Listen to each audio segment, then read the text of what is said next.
अस्सलामु अलैकुम वरहमतुल्लाहि वबरकातुह।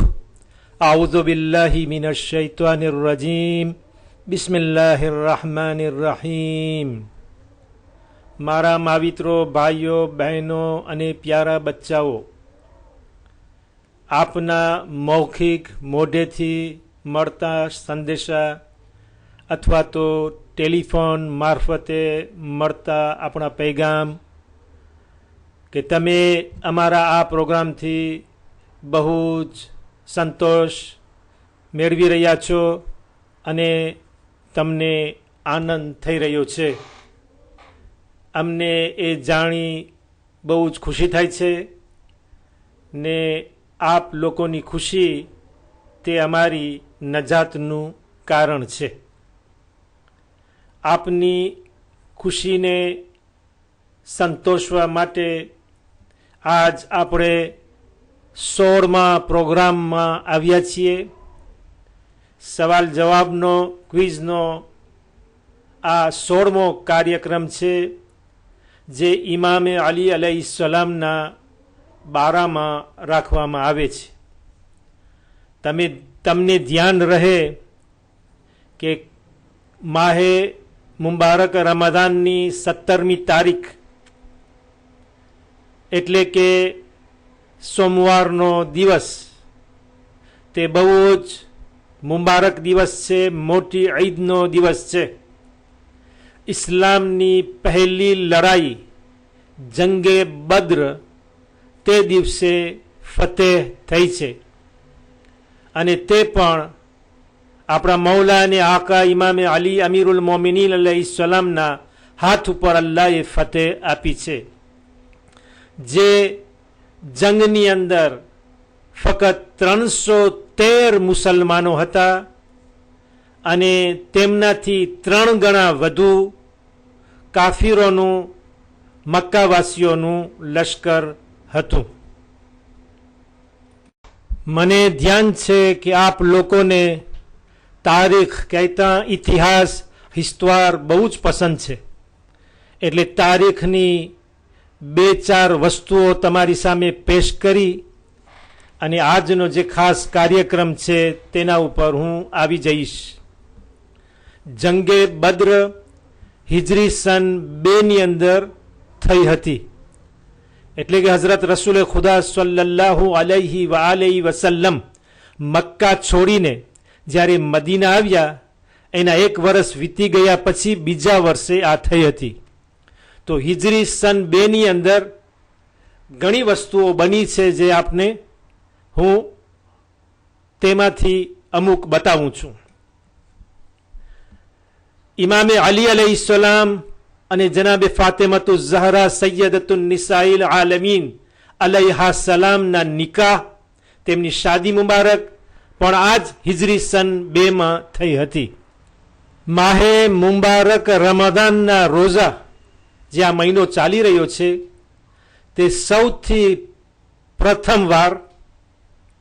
પહેલી વાર તે હિજરી સન 2માં તેનો હુકમ વાજિબ હોવાનું કારણ નાઝિલ થયો હતો. એટલે કે આ માહે મુબારક રમઝાનના રોઝા હિજરી સન 2થી વાજિબ હોવાના શરૂ થયા છે, જે તે હુકમ આજ પણ ચાલી રહ્યો છે અને કયામત સુધી ઇન્શાઅલ્લાહ બાકી રહેશે. શરૂઆતમાં જ્યારે નમાઝ પઢવામાં આવતી હતી તો બૈતુલ મુકદ્દસ યા તો બૈતુલ મુકદ્દસ જે જેરુઝલેમ ખાતે મસ્જિદ છે તેની તરફ સજદો થતો હતો. તો મક્કા શરીફની અંદર જ્યારે ખાને કાબાની સામે નમાઝ થતી તો ત્યાં વાંધો ન હતો, ખાને કાબા પણ સામે હતું. પણ આ હુકમ તે વખત સુધી બાકી રહ્યો બૈતુલ મુકદ્દસ તરફનો સજદો કે પૈગંબર હઝરત મોહમ્મદ મુસ્તફા સલ્લલ્લાહુ અલૈહિ વસલ્લમ મદીના આવી ગયા તે વખતે પણ તે તરફ નમાઝની અંદર સજદો કરતા હતા અને હિજરી સન 2 ની અંદર આ હુકમ બદલ્યો અને તે વખતથી નમાઝની અંદર અને બીજી વાજીબાતની અંદર જ્યાં કિબલાની જરૂર છે તો કિબલો ખાને કાબા તરફ નક્કી કરવામાં આવ્યો.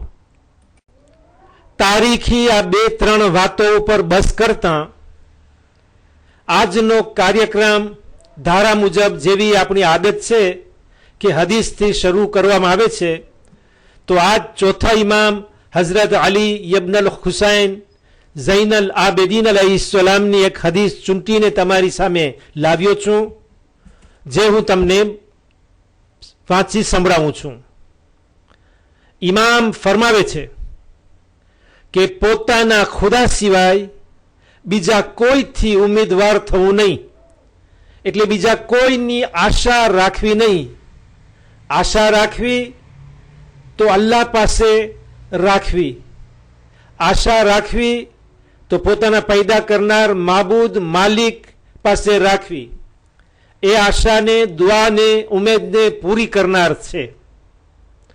ગુજરાતીમાં કહેવત છે કે પારકી આશાએ સદાય નિરાશ.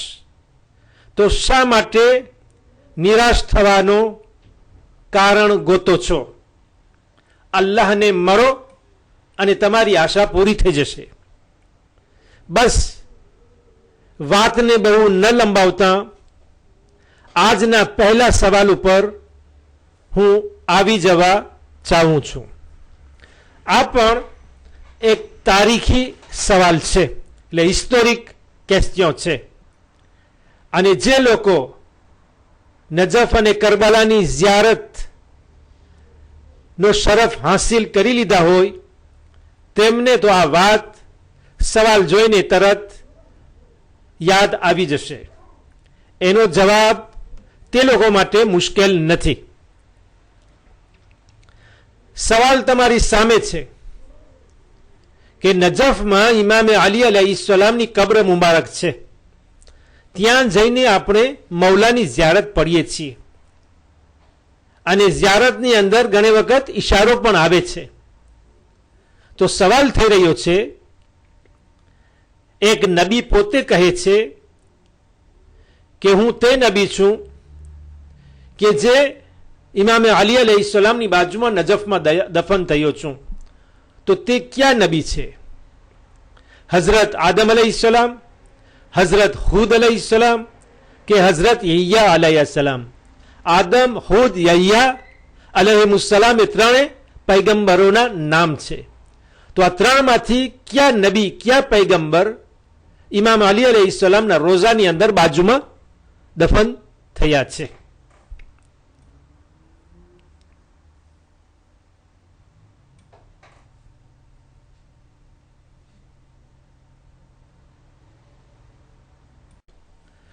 સવાલ સહેલો હતો, જવાબ તમારી સામે છે. આપણે સહેલા સવાલથી શરૂ કર્યા છીએ.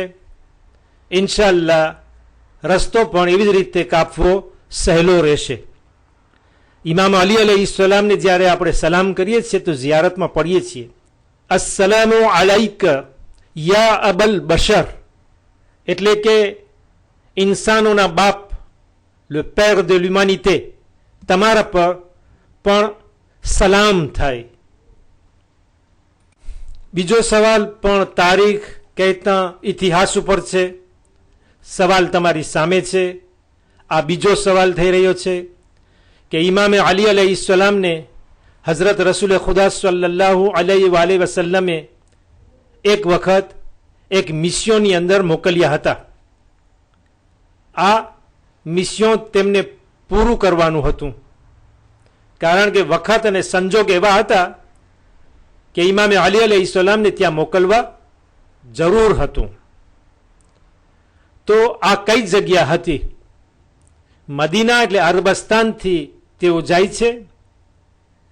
તો ક્યાં જાય છે?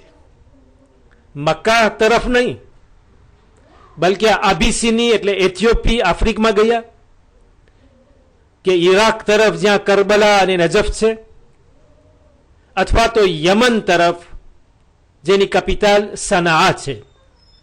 તો આ ત્રણ દેશોમાંથી ક્યાં દેશ તરફ, એટલા દૂર અને પારકા દેશની અંદર ઇમામ અલી અલૈહિસ્સલામને અલ્લાહના રસૂલે મોકલ્યા હતા.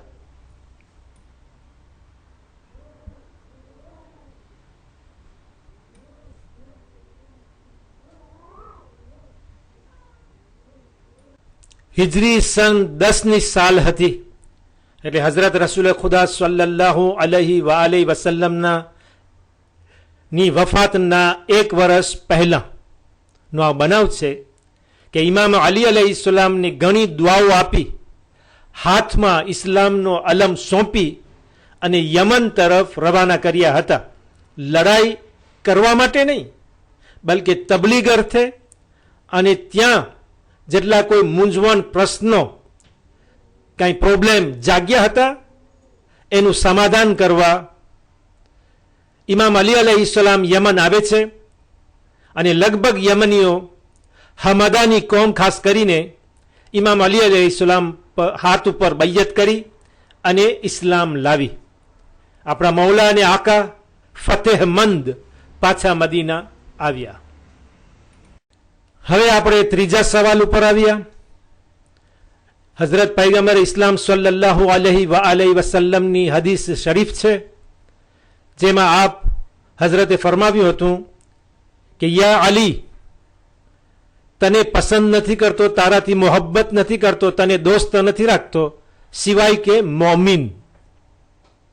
હવે બાકીનો જે ભાગ છે, અડધો ભાગ, એ તમને જોડવાનો છે, અને તે આ 3 કટકા જે તમારી સામે મૂકવામાં આવ્યા છે એમાંથી તમે ચૂંટી કાઢશો.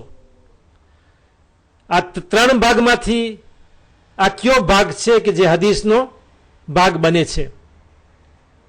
કે યા અલી, તને દોસ્ત નથી રાખતો સિવાય કે મોમિન, અને તારાથી દુશ્મની નથી કરતો સિવાય કે મુશરિક, અથવા તો સિવાય કે કાફિર, અથવા તો સિવાય કે મુનાફિક, જેને હિપોક્રિટ કહેવામાં આવે છે.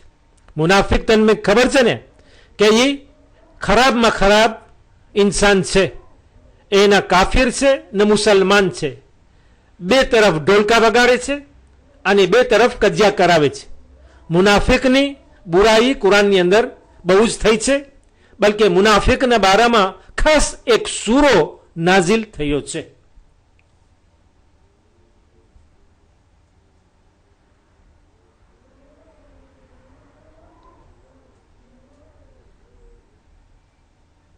જવાબ તમને જરૂર મળી ગયો હશે. અગર ન મળ્યો હોય, અથવા દરેક એમ કહેતું હોય કે આ પહેલું સાચું છે, બીજું સાચું છે, ત્રીજું સાચું છે, એનો ખુલાસો કરવા માટે અને તમને સંતોષ મળી જાય કે કયો તેનો જવાબ છે, તો તમારી સામે હું મૂકું છું. હઝરત નબી કરીમ સલ્લલ્લાહુ અલૈહિ વસલ્લમ ફરમાવે છે કે યા અલી, તને દોસ્ત નથી રાખતો સિવાય કે મોમિન, અને તને દુશ્મન નથી રાખતો સિવાય કે મુનાફિક. હવે આપણે ચોથા પ્રશ્નની અંદર આવ્યા છીએ. એક જ સૂરો છે, સૂરે અલ બકરા, કુરાનનો બીજા નંબરનો સૂરો. તેમાંથી 3 આયતો ચૂંટીને તમારી સામે મૂકવામાં આવી છે. 2 આયતો એવી છે એ સૂરે અલ બકરાની કે જેની તફસીર ઇમામ અલી અલૈહિસ્સલામના વખાણ, એમની તારીફ, તેમની પ્રશંસામાં નાઝિલ થઈ છે.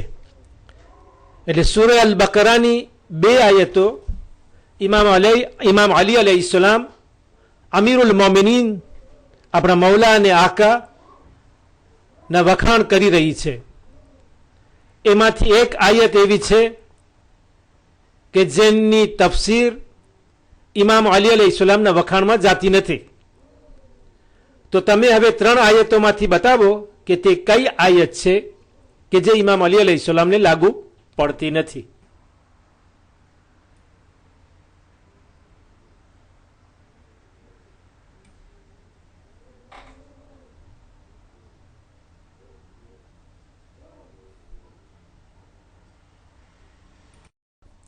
જવાબ તમારી સામે છે. એ પેથી છેલ્લી લાઈનમાં જે આયત બતાવવામાં આવી રહી છે કે સૂરે અલ બકરાની 259 નંબરની આયત છે કે જે આ બે આયતોથી અલગ છે. યાને કે બે ઉપરની જે આયતો છે 207 અને 274 તે ઇમામ અલી અલૈહિસ્સલામની તફસીર, એમના વખાણ બયાન કરે છે, અને આ તે બારામાં નથી. હવે આપણે 5મા સવાલની અંદર પ્રવેશ કરીએ છીએ. કુરાન શરીફની અંદર એક એવી આયત આવી હતી, હું આવી હતી કહું છું, એ કુરાન શરીફની અંદર એ આયત છે, મૌજૂદ છે, ઇમામ અલી અલૈહિસ્સલામના વખાણ કરે છે, પણ એના ઉપર પહેલે હુકમ હતો કે એના ઉપર અમલ કરવામાં આવે. એ હુકમ બાદમાં ખેંચી લેવામાં આવ્યો અને આજે તેના ઉપર હુકમ થતો નથી. પણ જ્યારે એ વખત હતો, એ જમાનો અને સંજોગ હતો, ત્યારે એ આયત ઉપર અમલ કરવાનો અલ્લાહ તરફથી હુકમ થયો હતો. કુરાન શરીફમાં એ આયત મૌજૂદ છે, પણ એ બાદમાં અલ્લાહે હુકમને ઉઠાવી લીધો. તો એ આયત ઉપર ફક્ત ઇમામ અલી અલૈહિસ્સલામ એકલાએ જ અમલ કર્યો છે. જ્યારે કે બધા મુસલમાનોને લાગુ પડતી હતી એ આયત, એ હુકમ બધાને લાગુ પડતો હતો, છતાં પણ ઇમામ અલી અલૈહિસ્સલામ સિવાય અને એના જ સિવાય કોઈએ તેના ઉપર અમલ કર્યો નથી. 3 આયતો તમારી સામે મૂકવામાં આવે છે. સૂરે અલ માઇદાની 13મી આયત, સૂરે અન નિસાની 14મી આયત અને સૂરે અલ મુજાદલાની 12મી આયત છે.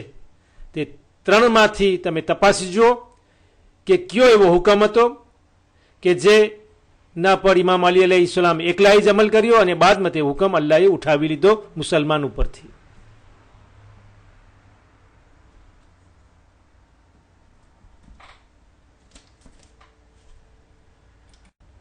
સૂરતુલ માઇદા કુરાન મજીદની અંદર 5મો સૂરો છે, નંબર 5.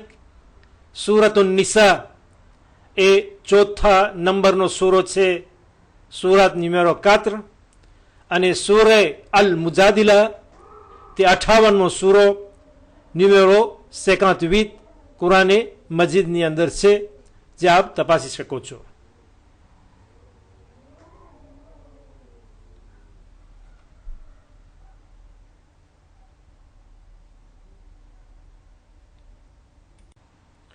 જવાબ તમારી સામે મૂકું છું. સૂરે અલ મુજાદિલાની 12મી આયત છે, જેને કહેવામાં આવે છે આયતે નજવા. આઉઝુ બિલ્લાહિ મિનશ શૈતાનિર રજીમ. બિસ્મિલ્લાહિર રહમાનિર રહીમ. યા અય્યુહલ્લઝીના આમનૂ إذا ناجيتم الرسول فقدموا بين يدي نجواكم صدقة ذلك خير لكم وأطهر فإن لم تجدوا فإن الله غفور رحيم. આમાં ખુદા ફરમાવી રહ્યો છે, આ ઈમાન લાવનારાઓ, જ્યારે તમે રસૂલ સાથે કોઈ ખાનગી વાત કરવા ચાહો તો તે ખાનગી વાત કરવા પહેલાં કાંઈ દાન ધર્મ કરો, કાંઈ સદકો આપો, કાંઈ પૈસા ખૈરાતમાં આપો, એ પછી તમે રસૂલ સાથે ખાનગીમાં ભેદની વાતો કરો. આ તમારા માટે બહેતર છે, તેમ વધારે પવિત્ર કરનાર પણ છે. પણ જો તેમ કરવાની તમને પહોંચ ન હોય તો ખરેખર અલ્લાહ મોટો માફ કરનાર અને રહેમ કરનારો છે. આ એટલા માટે આયત નાઝિલ થઈ કે લોકો જે પોતાને માન મર્તબાવાળા સમજવાવાળા, તકબ્બુર કરવાવાળા, અમીર નાણાંવાળા લોકો, પૈસાદાર માણસો, માલદાર લોકો, એ લોકો હંમેશા હઝરત રસૂલ સલ્લલ્લાહુ અલૈહિ વસલ્લમની બાજુમાં આવી અને એને અલગ લઈ અને અલગ બેસાડી અને ખાનગી વાતો કરવા ચાહતા હતા. એટલે બીજા લોકોને, નાના વર્ગના લોકોને, ગરીબ લોકોને, બીજા લોકોને એવો મોકો આપતા ન હતા કે તેઓ પણ રસૂલ સાથે વાતો કરે. તો નજવા એટલે ખાનગી વાતો, ભેદની વાતો, છુપી વાતો, એના ઉપરથી આ આયતનું નામ નીકળ્યું છે, આયતે નજવા. જ્યારે પૈસા કાઢવાની, સદકો આપવાની, ખૈરાત કરવાની વાત આવી તો બધા ખસી ગયા, રસૂલને એકલા મૂકી દીધા. તો હઝરત અલી અલૈહિસ્સલામ એકલા હતા કે જે સદકો આપી અને રસૂલ સાથે, રસૂલે ખુદા સલ્લલ્લાહુ અલૈહિ વસલ્લમ સાથે વાતો કરતા હતા. અને આપણા મૌલાને આકા અમીરુલ મોમિનીન અલૈહિસ્સલામ ફખ્રની સાથે હંમેશા એ વાતને રજૂ કરતા કે કુરાન મજીદમાં એક આયત એવી છે જેનો ઉપર મારા સિવાય કોઈ અમલ કર્યો નથી. અને એ આયતે નજવા છે, મારી પાસે 1 દિનાર હતો, તેને વટાવીને 10 દિરહમ બનાવ્યા, અને આપણી વાત કરવા પહેલા હું 1 દિરહમ સદકો આપતો હતો. ત્યાર પછી અલ્લાહે ઉમ્મતના માટે હુકમને ઉપાડી લીધો. એટલે 1 દિનારના 10 દિરહમ બનાવી અને દરેક વખતે વાત કરવા પહેલા 1 દિરહમ કાઢતા હતા સદકામાં, અને પછી રસૂલ સલ્લલ્લાહુ અલૈહિ વસલ્લમ સાથે વાત કરતા હતા. એટલે તો રિવાયતમાં, તારીખમાં, ઇતિહાસમાં ઇબ્ને ઉમરની એક હદીસ મળે છે, એક રિવાયત મળે છે. તે પોતે કહે છે કે હઝરત અલી અલૈહિસ્સલામની 3 ફજીલતો એવી છે કે જો તેમાંથી એક ફજીલત મને પણ મળી હોત તો એ મારી પાસે રાતા રંગના રૂઝ કુલરના 100 ઊંટો કરતા પણ એ વધારે છે. એટલે ઊંટનો રંગ જે રાતો હોય, લાલ હોય, રૂઝ હોય, એ રંગના ઊંટોની બહુ જ કિંમત હતી, એની વાલોર હતી, એનો દરજ્જો હતો, મર્તબો હતો. તો એ કહે છે કે એનાથી પણ આ ફજીલત મારા માટે વધારી હતી. એક તો એ કે તે હઝરત અલ્લાહના રસૂલ સલ્લલ્લાહુ અલૈહિ વસલ્લમના જમાઈ હતા. બીજું કે ખૈબરના દિવસે જે લડાઈ હતી તે અલમ તેમને મળ્યો હતો અને તેઓ ઉપાડ્યા હતા અલમને, અને લડાઈને ફતેહ કરી. અને આયતે નજવા જેના ઉપર કોઈ અમલ નથી કર્યો ઇમામ અલી અલૈહિસ્સલામ સિવાય. તો આજે પણ અગર આપણે ઇમામવાળા કે મસ્જિદ કે કોઈ એવી જગ્યામાં એવી હાલત જોઈએ તો કાંઈ અજબ થવાનું નથી. એ તો પહેલા પણ એમ જ હતું કે લોકો આલિમોની પાસે બેસવા અથવા એવી માન મર્તબાવાળી જગ્યામાં બેસવાની પહેલ કરતા હોય છે, અને બીજાઓ નાના વર્ગ અને ગરીબો લોકોને છેઠા ખસાડતા હોય છે. તમને માલુમ છે ને, જ્યારે પૈસાની વાત આવે તો માણસો ખસી જાય, હાથ સાંકડો થઈ જાય, અને બધી જાતના બહાના સામે આવી જાય. અને અગર આપવું હોય અને દાન કરવી હોય તો એવો સારો મોકો ગોતશે કે જ્યાં ભીડ જામી હોય, માણસો વધુ જમા થયા હોય, અને મોટી જાહેરાત અને એલાનની સાથે તે બહાર પાડવામાં આવે. તો અહીંયા પણ પૈસાની વાત થઈ રહી છે, તો બતાવે છે કે કેવી રીતે સદકો આપવો, કેવી રીતે દાન કરવી. ઇમામ અલી અલૈહિસ્સલામ પાસે 4 દિરહમ હતા કે જે તેઓ પોતે ખૈરાતની અંદર આપી દીધા. આ આપણો 6થો સવાલ છે. હવે આપણે ડુંગરની ટોચ ઉપરથી હવે નીચે ઉતરીએ છીએ. હમણાં સુધી આપણે ચરાન ચડ્યા, હવે ઉતરાણ આવી. અહીંયાથી હવે 10 સવાલ સુધી આપણે પહોંચવાનું છે. તો ઇમામ અલી અલૈહિસ્સલામે દાન કરી, ખૈરાત કરી, 4 દિરહમ આપે છે. તો કેવી રીતે આપ્યા હતા? સામે તમારી સામે જવાબો છે, એમાંથી એક સાચો છે જે તમે ચૂંટી અને આ સવાલનો જવાબ આપશો. 1 દિરહમ એવી રીતે 4 દિરહમ એવી રીતે આપ્યા કે 1 દિરહમ રાતના, 1 દિરહમ દિવસના, 1 દિરહમ એક બેવાને આપે છે, 1 દિરહમ એક યતીમને આપે છે. એ સાચો જવાબ છે. અથવા તો એવી રીતે આપ્યા કે 1 દિરહમ રાતના, 1 દિરહમ દિવસના, 1 દિરહમ ઘરમાં અને 1 દિરહમ મસ્જિદમાં. એક પોતાનું ઘર, એક અલ્લાહનું ઘર. ત્રીજો જવાબ એ છે કે 1 દિરહમ રાતના આપે છે, 1 દિરહમ દિવસના આપે છે, 1 દિરહમ ખાનગીમાં આપે છે, 1 દિરહમ પબ્લિકમાં બધાની સામે જાહેરમાં આપે છે. તો આ 3 જવાબમાંથી કયો સાચો છે? દિરહમ તો 4 હતા, આપ્યા એક એક કરીને, પણ કેવી રીતે આપ્યા એ જવાબ જોઈએ છે.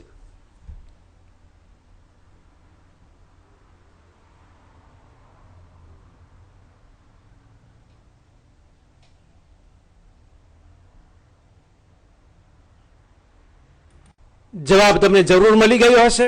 કેવી રીતે દાન કરવી, કેવી રીતે સદકો આપવો, કેવી રીતે ખૈરાત કરવી, ઇમામ અલી અલૈહિસ્સલામ આ 4 દિરહમ આપી અને દુનિયાભરને કયામત સુધી શીખાવી ગયા કે આપો તો આવી રીતે આપો. અને એ જવાબ તમારી સામે છે, તો તમે સમજી લેશો કે કેવી રીતે આપવું જોઈએ. પછી જે છેલ્લો જવાબ છે એ સાચો જવાબ છે કે ઇમામ અલી અલૈહિસ્સલામે 4 દિરહમ એક રાતના આપે છે અંધારામાં, 1 દિવસના અજવાળામાં આપે છે, 1 દિરહમ સિક્રેટમાં એટલે ખાનગીમાં આપે છે કે કોઈ દેખે નહીં, અને 1 દિરહમ ઉવેરતોમાં પબ્લિકમાં આપે છે કે માણસોની જાહેર રીતે. તો 4 તરીકા છે આપવાના, જે 4 તરીકા ઇમામ અલૈહિસ્સલામે એક જ વખત વાપરીને ઉપયોગમાં લઈ અને દુનિયાભરને શીખાડી ગયા કે કોઈ વખત આવી રીતે આપો, કોઈ વખત તેવી રીતે આપો. એ 4 રીત, 4 રસ્તા, 4 દિશાઓ, 4 ખૂણાઓ આપણે બતાવી દીધા. તમે પૂછશો કે કેમ જલ્દી પતી ગયું? એટલા માટે કે ઉતરાણ હોય તો ગાડી તેજથી ચાલે. તો આપણે પણ જલ્દી 7 નંબરના સવાલમાં આવી ગયા. હવે આ પણ તારીખનો સવાલ છે, ઇતિહાસ છે. ખૈબરની લડાઈ સામે આવી રહી છે. ખૈબરની જંગ છે યહૂદીઓ સામે કરવામાં આવી હતી. તો જ્યારે ઇમામ અલી અલૈહિસ્સલામ એ જંગ લડવા જાય છે, અને હમણાં એક રિવાયતમાં તમે સાંભળી ગયા કે માણસોને પસ્તાવો થતો હતો, દિલગીર થતા હતા કે એ ફજીલત એ લોકોને મળી નહીં, અને ઇમામ અલી અલૈહિસ્સલામને મળી હતી કે ખૈબરના દિવસે તેમણે ઇસ્લામનો ઝંડો, ઇસ્લામનો અલમ ઉપાડ્યો હતો. શાયરીમાં આપણે કહીએ છીએ ને કે કિસને દિન કા અલમ પથ્થર પે ગાડા. એના પછી એક બીજી લાઈન પડે છે, પણ હું પડતો નથી, કારણ કે એમાં તમારો જવાબ છે. તો જવાબ તમને ગોતવાનો છે. ઇમામ અલી અલૈહિસ્સલામે યહૂદીઓના સરદારને તે વખતે કતલ કર્યો, અને એ લોકો હારી ગયા. સૌથી મોટો સરદાર, જેનાથી લોકો ડરતા હતા, જેના ઉપર યહૂદીઓને ફખ્ર હતો, એને ઇમામ અલી અલૈહિસ્સલામે જમીન દોસ્ત કરી નાખ્યા. તો એનું શું નામ હતું? વહબ હતું, મરહબ હતું કે અકરબ હતું? બધાય નામ અબ ઉપર છે, પણ શરૂઆતનો કયો હતો? વહબ, મરહબ કે અકરબ? હવે એ તમે બતાવો, તમે એનો જવાબ આપશો.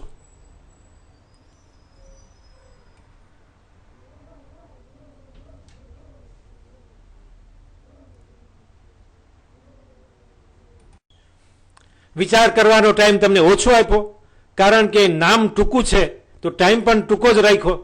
હવે જવાબ તમારી સામે છે કે પથ્થર પે દિન કા અલમ કિસને ગાડા ઓર મરહબો અંતર કો કિસને મારા. તો આ શાયરીની અંદર તેનો જવાબ છે, અને જે તમારી સામે રજૂ કરવામાં આવ્યો છે એ સરદારનું નામ મરહબ હતું. હવે આપણે 8મા સવાલમાં આવ્યા. એ પણ ઇતિહાસ છે, તારીખ છે. ઇમામ અલી અલૈહિસ્સલામ લડાઈની અંદર એમ બોલ્યા હતા જંગની અંદર કે હું તે માણસ છું કે જેમને એની માએ હૈદર નામ આપ્યું હતું. મારું નામ મારી માએ રાખ્યું છે, અને તે હૈદર છે. હૈદર હોય યા હૈદરા હોય, બેમાંથી જે હોય, પણ એનો અર્થ શું થાય છે? યા તો એનો અર્થ ડાયો, સમજુ, સમજદાર, લુસાજ, હકીમ થાય છે, અથવા તો તેનો અર્થ સરદાર, પહેલવાન, બહાદુર, હેરો એ થાય છે, અથવા તો ત્રીજો જવાબ છે લિયોન, સિંહ કે વાઘ. એ માયનામાં તે હૈદર યા હૈદરાનો થાય છે. એ તમે 3 નામમાંથી ચૂંટી અને બતાવશો.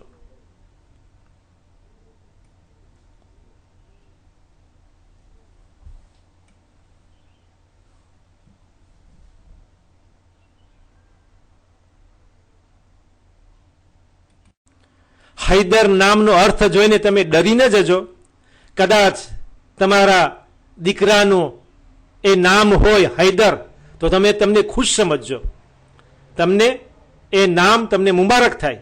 અને હકીકતમાં એ નામ મુબારક છે, કારણ કે મૌલાએ મુત્તકિયાન અલૈહિસ્સલામનું તે નામ છે, અને એની માએ તે સમજીને નામ રાખ્યું હતું.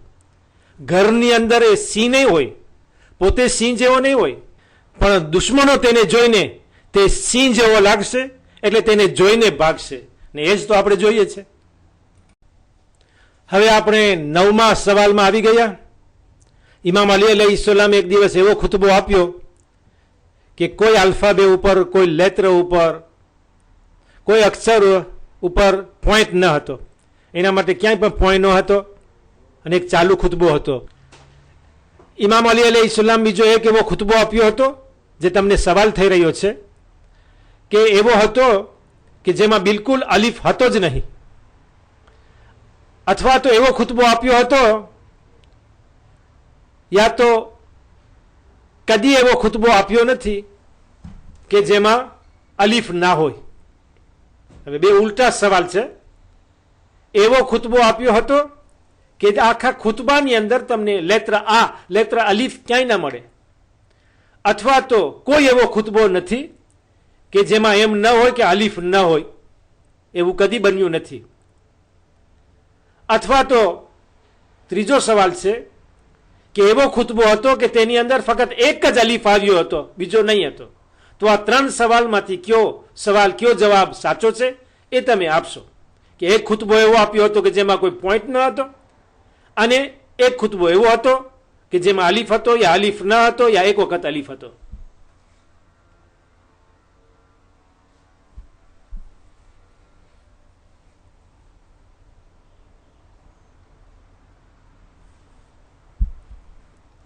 અલીફની લંબાઈ જેવો જ તમને ટાઈમ આપવામાં આવે છે. થોડો વિચાર કરો અને જવાબ તમારી સામે મૂકું છું.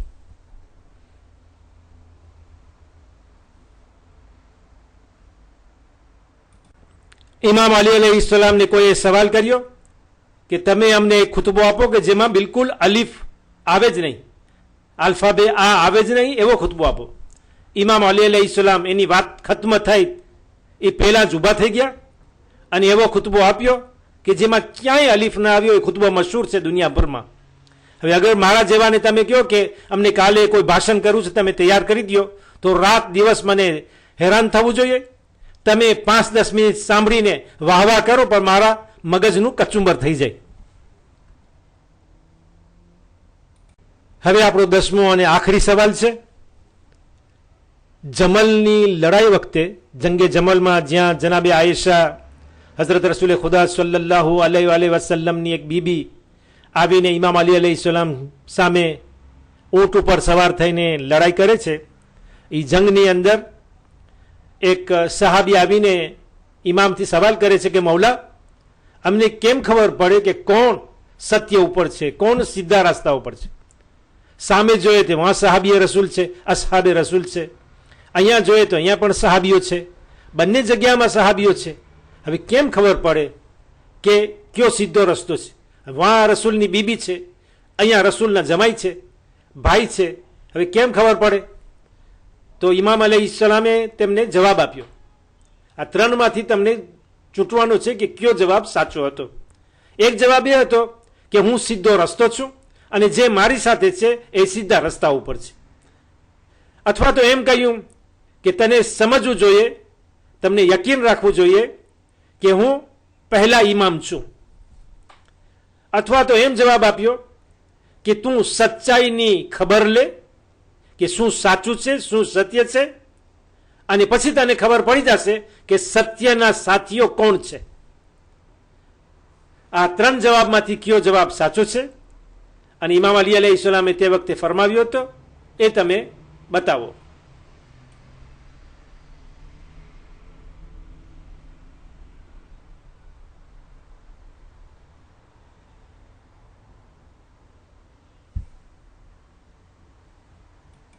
વાંધો નહીં, અગર તમને એમ થતું હોય કે બહુ જલ્દી થાય છે તો થોડો ટાઈમ તમને વધુ આપવામાં આવે છે, કારણ કે ફ્રાઝ સામે લખેલું પણ લખાણ લાંબા છે, જેથી તમે વાંચી અને વિચારી શકો.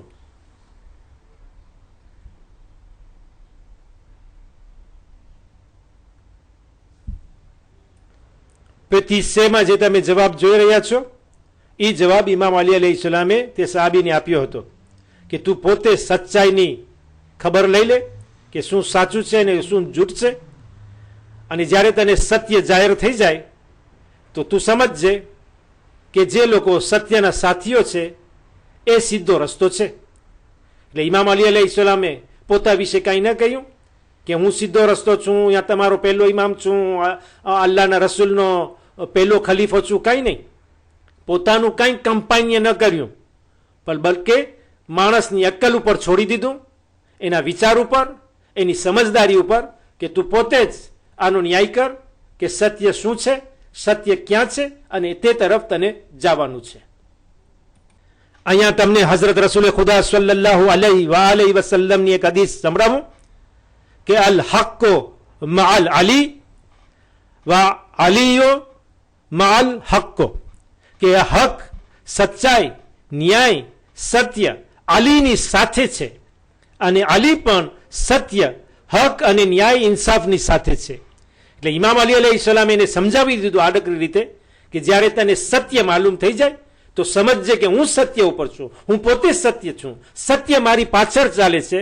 તો તું કેમ સત્યનો સાથી નથી બનતો? તું જૂઠનો સાથી બને છે. બસ આજનો આપણો આ કાર્યક્રમ અહીં પૂરો થયો. હું તમારાથી રજા લઉં છું. સોમવાર 7 સપ્ટેમ્બરના પરમ દિવસ જંગે બદ્રની ફતહની ખુશાલી છે, તેની તમને મુબારકી આપું છું. અને અલ્લાહ આ માય મુબારક રમઝાનના બાકીના દિવસો સરખી રીતે પૂરા કરવાની તાકાત આપે, જિંદગી આપે, તંદુરસ્તી આપે અને ખાસ કરીને તૌફીક અને સમજદારી આપે કે જેથી અમને સહી રીતે, સારી રીતે એને સમજીને, ગુનાહોથી બચીને અને નેકીના રસ્તા ઉપર ઈબાદતોની સાથે અદા કરી શકીએ. અને અલ્લાહ આપણી સર્વેની ઈબાદતો કબૂલ ફરમાવે અને કાલનો 17મો પ્રોગ્રામ આપણે નસીબ કરે એ દુઆની સાથ તમને ખુદા હાફિઝ કહી અને તમારાથી વિદાય લઉં છું. વાલેકુમ સલામ વરહમતુલ્લાહી વબરકાતુહ.